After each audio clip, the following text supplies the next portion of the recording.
Welcome to Chillin' 101. We hope this video helps. You have the account and a niche. Now create a repeatable hook that attracts buyers. Begin by pinning one clear bio link and a short value proposition. Once done, draft 3 post templates, review, how-to, and short case study that include a CTA and tracking parameters.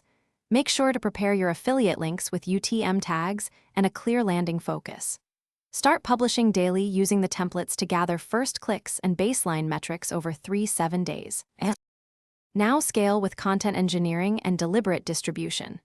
Post a mix, 1 short value thread, 1 micro testimonial, and 1 micro tutorial each day.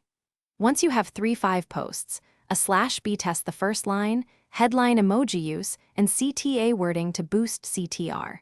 Make sure to repurpose top-performing threads into 30-second clips and cross-post captions with the same tracked link. Use timing experiments and 2-hour repost windows to maximize exposure and steadily improve conversion rates.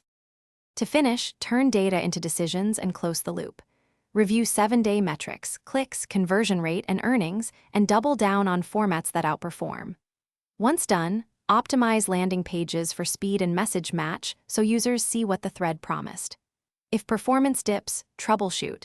Change thumbnail, rewrite the first line to a stronger hook, and remove extra redirects from the link flow. Make sure to document each change so you can replicate wins consistently. Thanks for watching. Consider subscribing if we helped you.